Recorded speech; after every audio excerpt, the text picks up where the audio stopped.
आपके साथ सेजल। इस वक्त की बड़ी खबर। रेवाड़ी बार एसोसिएशन के चुनाव के बाद नई कार्यकारिणी के शपथ ग्रहण करने से पूर्व ही बाहर की चुनाव में डांगलेबाजी के आरोप लगने लगे हैं। बार के सदस्य एडवोकेट नरेंद्र यादव एसोसिएशन के चुनाव में की गई धांधलीबाजी को लेकर हरियाणा बार एसोसिएशन और पंजाब हरियाणा हाई कोर्ट में याचिका दाखिल करने की भी चेतावनी दे डाली है।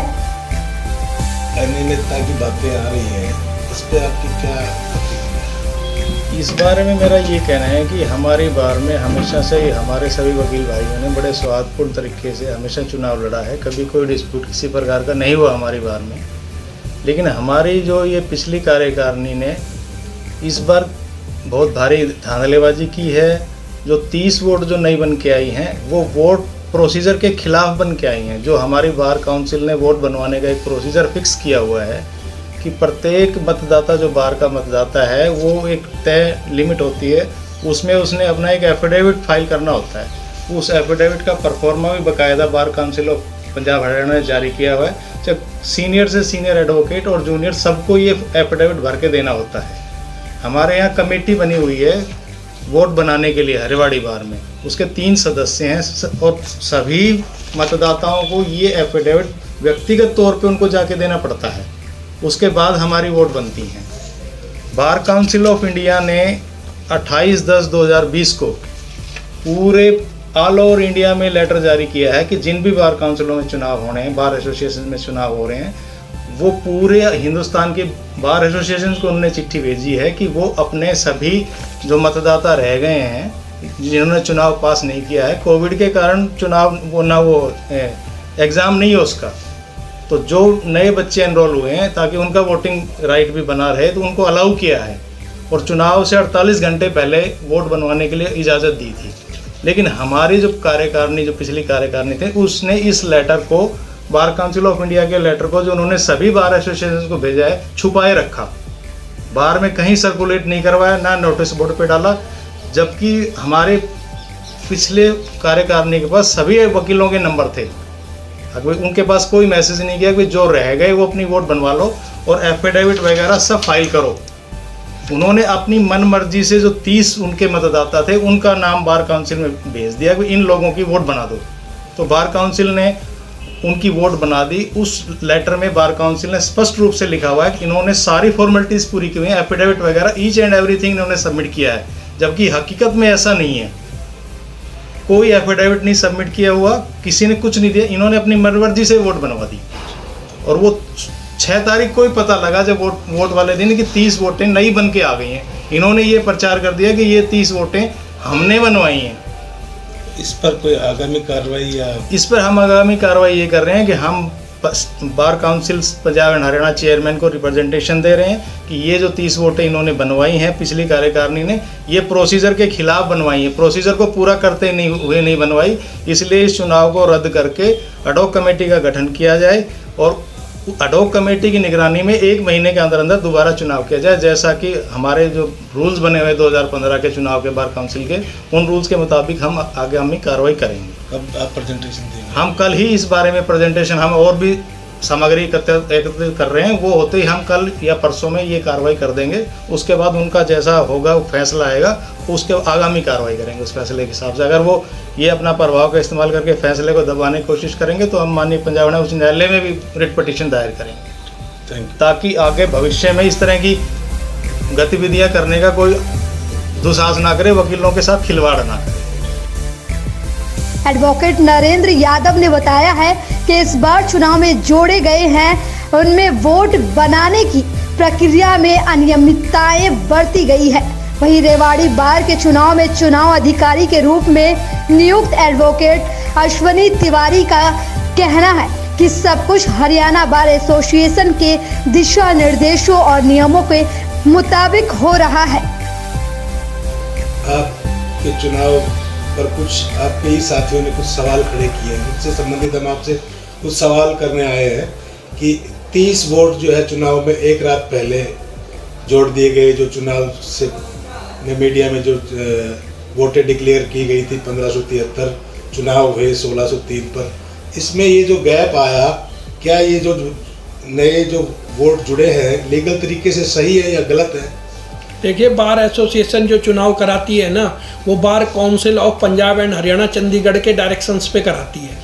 जो हमारा चुनाव जो देख रेख करती है वो बार काउंसिल करती है, और बार काउंसिल ने लास्ट स्टेज पर जो वोटर लिस्ट भेजी है उसमें स्पेसिफिक डायरेक्शंस आरओ को, रिटर्निंग ऑफिसर्स को दी गई थी कि they have sent some voters name and numbers और they should be impleaded as a voters in voter list of 2020-21। तो हमने उसकी कंप्लाइंस करते हुए उनके 30 नामों को जो आप कह रहे हैं उसके अनुसार हमने शामिल किया था। वो चेयरमैन बार काउंसिल का लेटर था। इस तरह का प्रावधान है यहाँ? हाँ, इसका प्रावधान ये भी है, क्योंकि आप ये देखेंगे कि अमिताभ का हमने जो जॉइंट सेक्रेटरी बना है उसका अमिताभ का हमने रद्द कर दिया था फार्म, लेकिन जब वो बार काउंसिल अपील में गया तो उसके फार्म को एक्सेप्ट कर लिया गया। बैलेट पेपर छपने वाले थे, उससे पहले हमने उसका नाम उसमें इम्प्लीड किया, जोड़ा, क्योंकि बार काउंसिल की डायरेक्शंस है। यदि बार काउंसिल कुछ भी अच्छा बुरा समझती है तो वो हमें उसको मानने के लिए हम सभी रिटर्निंग ऑफिसर बाध्य हैं। इस तरह के कहीं कभी कोई अपने प्रदेश में बार काउंसिल में कहीं पहले भी कोई इस तरह का कोई एग्जाम्पल हुए हैं? इसी बार एसोसिएशन में पिछली बार 3 नाम ऐसे थे जिनको बाद में जोड़ा गया, जो यहाँ लिस्ट में बनाकर नहीं भेजे गए थे। वो 3 नाम ऐसे थे जिनको डिसिप्लिनरी एक्शन लेते हुए इसी बार एसोसिएशन ने मताधिकार से वंचित किया था। वो अपील में गए और अपील में नाम जुड़वा करके आए और लास्ट टाइम पर हमने उनको इम्प्लीड किया, जोड़ा। ये जो इस तरह की जो चर्चाएं हैं वो यानी कि चर्चाएं निराधार हैं, उनका कोई आधार नहीं है, क्योंकि हम कानून रूल्स से चलने वाले हैं। जो बार काउंसिल के रूल्स रेगुलेशन के तहत हम काम करते हैं। इस तरीके के कोई यदि कहे कि ये किस तरीके का गलत हुआ है तो ये गलत नहीं है। इसमें लेटर है और बाकायदा चेयरमैन की तरफ से, उनके रिप्रेजेंटेटिव की तरफ से फ़ोन आए हैं, व्हाट्सएप पर नंबर आए हैं, लिस्ट आई है, बाकायदा उन्होंने स्ट्रिक्टली डायरेक्शंस दी है आरओ को, तब वो कंप्लाइंस की गई है। चुनाव में किसी तरह की कोई डांगलेबाजी नहीं की गई है। इसी के साथ नवनिर्वाचित प्रधान सुधीर यादव, जो कि लगातार दूसरी बार प्रधान चुने गए हैं, अपनी जीत को पिछले कार्यकाल में किए गए काम के आधार पर जीत हासिल करने का इन्होंने दावा किया है। साथ ही आरोपों को निराधार बताते हुए बाहर के हर सदस्य को चुनाव के खिलाफ आपत्ति जताने और उसके खिलाफ कानूनी प्रक्रिया अपनाने के लिए स्वतंत्र बताया है। निश्चित तौर पर मैं अपने सभी अधिवक्ता साथियों को दिल की गहराई से धन्यवाद देना चाहूँगा कि उन्होंने जो मैंने काम के आधार पर इस इलेक्शन को लड़ा उस पर जीत की मोहर लगाई उन्होंने, और ये मुझे एक ऊर्जा का संचार मेरे अंदर दोबारा से प्रवाहित होगा और मैं और ज़्यादा बार के वेलफेयर में काम करने की कोशिश करूँगा। तो मैं सभी का पुनः दिल की गहराइयों से धन्यवाद करता हूँ कि उन्होंने मेरे अंदर विश्वास दिया। बार के कुछ वकीलों ने एक रात पहले कुछ 30 नए मतदाता जोड़े गए हैं लिस्ट में, उस पर आपत्ति जाहिर की है। इस पर आपकी क्या प्रतिक्रिया है? जहाँ तक 30 की एडवोकेट्स की ऐड होने की बात है, वो भी मुझे भी सुबह पता चला था वोटिंग डे के दिन।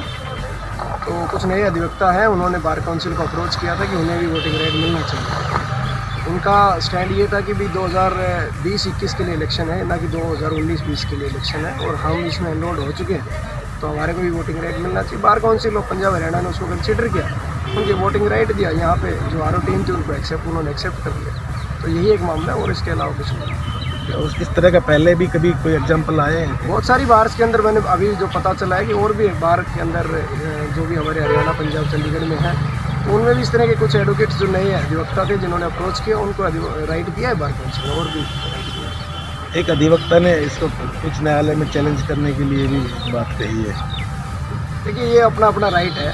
कोई आदमी किसी भी चीज़ के ऊपर कानून का दरवाज़ा खटखटा सकता है अगर उनको कुछ इलीगलिटी नज़र आती है, और कानून के समक्ष सब बराबर है। मैं समझता हूँ कि वो दूध का दूध पानी का पानी है। कोर्ट या कहीं पर भी वो अपनी पिटीशन डालेंगे तो वहाँ पर हो जाएगी कोई इस बात। क्या प्राथमिकता रहेगी बार के इस प्रधान के दूसरे बार आप चुने गए हैं, इसमें किस कार्य? निश्चित तौर पर जो बार का वेलफेयर, जो एडवोकेट्स के वेलफेयर की बात है वो प्राथमिकता में रहेगा। कुछ लंबित हमारी परियोजनाएं हैं जिसमें एडवोकेट चैम्बर्स की जो बात है वो भी बिल्कुल तैयार होने को है अभी, तो 1-2 महीने में मेरे ख्याल से मैं समझता हूँ कि उसको हम बाहर के एडवोकेट्स को, साथियों को समर्पित करने की स्थिति में होंगे। तो सबसे पहले उसको करेंगे। उसके अलावा कुछ हमारे एडवोकेट्स के लिए कैफेटेरिया, प्रॉपर कैफेटेरिया की सुविधा नहीं है, जिसकी परमिशन ऑलरेडी हमने डीसी साहब से ले चुके हैं। तो वो भी हम जल्दी से जल्दी इसमें यहाँ पे अपनी शुरुआत करवाएंगे।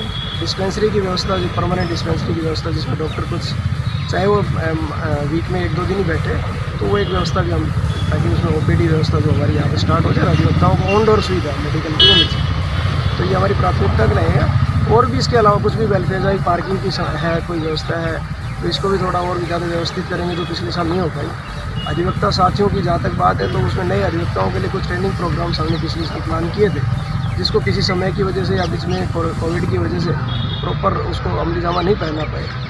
तो हम अब दोबारा से उसके ऊपर काम करेंगे और अच्छी फैकल्टीज़ के माध्यम से, चाहे वो जजेस हों या फिर हमारे लीगल फ्रेटर्निटी के कुछ लर्नेड लॉयर्स हैं, तो उनकी सहायता के साथ उनको इस वर्कशॉप्स के अंदर उनको हम कनेक्ट कराने की कोशिश करेंगे। धन्यवाद।